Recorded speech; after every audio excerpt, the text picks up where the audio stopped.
essa é triste. Essa é triste. Meu Deus. Nós tínhamos a nossa casa, que o pai da Tava tinha dado pra ela, mas estava no nome dele, a casa. E aí a gente tinha feito toda essa reforma na casa, todo o dinheiro que a gente ganhou a vida inteira foi pra dentro desse imóvel, tinha feito o estúdio, tinha feito tudo. E uma briga judicial entre a mãe da Tabata e o pai da Tabata, essa casa foi a leilão. Entre eles não se resolveram. E a gente perdeu a casa que a gente morava. Entre eles não se resolveram e meu pai com a mulher dele hoje, atual, também não se resolveu porque aquele imóvel era um imóvel com o qual ela não precisava responder judicialmente para ele fazer alguma coisa. E ele diz que tentou com ela flexibilizar um outro bem que na época ele precisaria da assinatura dela para poder, e ela falou que não ia assinar, que se resolvesse com aquele imóvel. A gente já sabia dessa briga, mas era a gente não... este imóvel que a gente...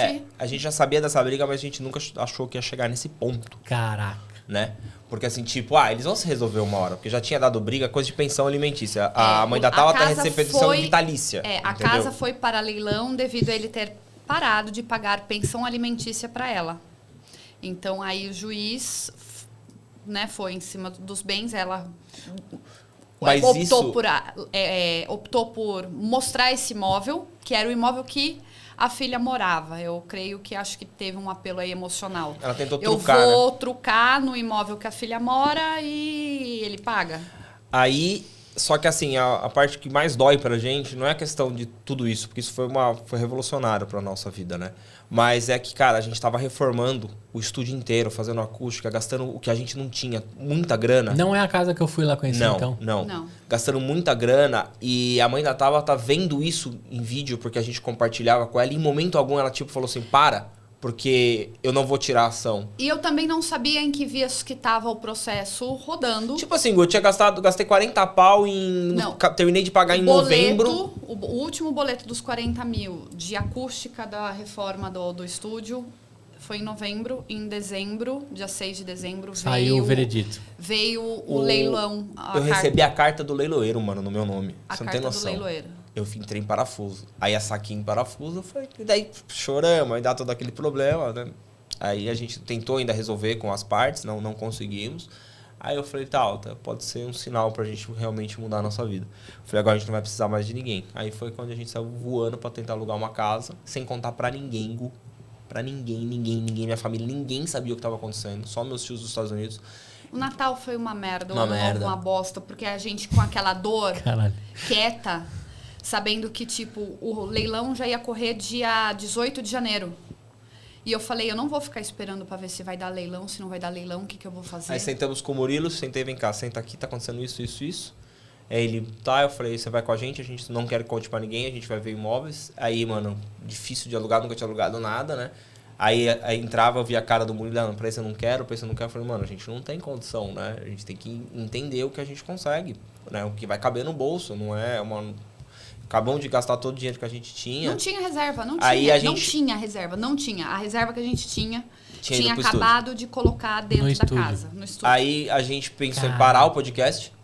Falei, vamos parar, vamos alugar um apartamento. Vamos vender os equipamentos. Aí a Tabata não. Aí a Tabata pega, faz isso. A Tabata foi sensacional, a gente sentou, tomando uma cerveja. Ela pegou e abriu todo o nosso faturamento dos últimos 12 meses e me mostrou. Nosso faturamento triplicou desde que a gente tem um podcast. Gu, foi uma luz. Eu sou uma anta para dinheiro, tá? Eu gosto, adoro dinheiro, recebo dinheiro, mas eu sou uma anta de fazer contas, essas coisas.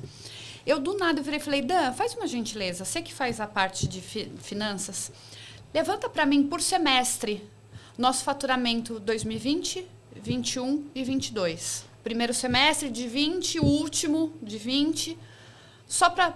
Ele não entendeu, aí eu sentei, quando ele me trouxe os números, eu falei, olha, em 2020 o nosso faturamento, a gente somente tinha as redes sociais, certo? Tava em torno de X.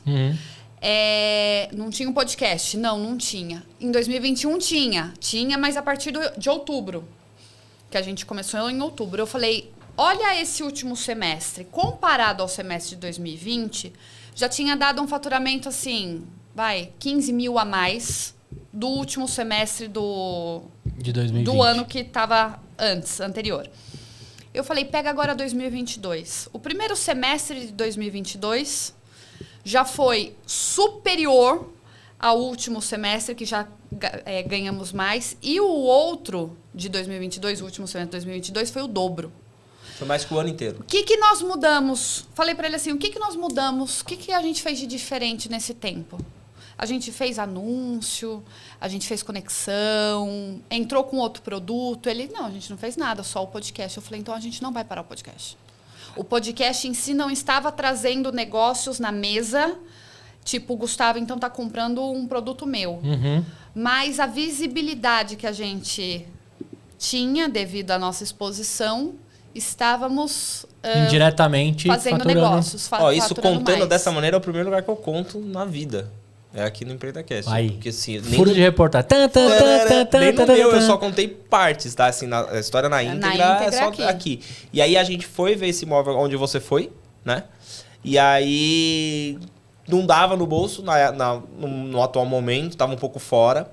E foi ver outros, daí esses aqui se decepcionaram, porque eles tinham gostado de lá. Mas vale também só para fechar a conexão. Eu pedi para fazer esse levantamento do podcast, porque a família toda fazia assim, viu? Vocês têm que ir para um lugar... A família... Não estava a família ainda sabendo. Ninguém sabia. Tinha dois amigos nossos que estavam sabendo e falou assim, vocês não têm que ir para um lugar menor, aluga um apartamento, depois vocês vêm para ter um estúdio, pensa na moradia de vocês, depois vocês retomam. E eu não queria fazer essa retomada depois, porque eu fiquei com medo de fato largar a mão, ir para um apartamento, não ter o escritório, não ter o podcast e não voltar. Então, só por isso que eu pedi essa questão de faturamento, para a gente pensar no imóvel que a gente ia alugar. Entendi, baseado no que dava para faturar, né? Mas encurtando, aí a gente conseguiu, viu esse imóvel, era no final do ano, a imobiliária parou. Aí a gente desistiu desse imóvel onde você foi, que hoje tem o podcast. Porque por algumas coisas, falou assim, a gente não vai conseguir. Voltou a moça da imobiliária a conversar com a gente. Daí ela falou, e aí, o que vocês decidiram? Eu falei, não. Lá ela falou assim, não, porque eu não desisti daquele imóvel. Eu continuei falando com o dono e tá tudo ok. Eu falei, como assim? Eu falei, eu não quero. Ele falou, ele aceitou tudo que você pediu.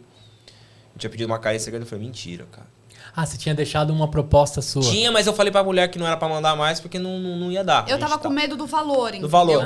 Aí, só pra encurtar. Aí, deu certo, a mulher que eu falei, e agora, mano? Tem que levantar o calção. Aí, amanhã eu já tava, tá aqui. Aí vem esse cliente meu, dá um monte de ideia, fala assim, não, eu fecho um ano com você, te pago à vista.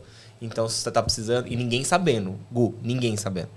Beleza, cara, um santo dia, pra gente depois ir pra parte 2. Um santo dia, faltando um dia pra pagar esse calção. Eu pego o meu fone, coloco no ouvido, faltava, eu vou sair correr cedinho.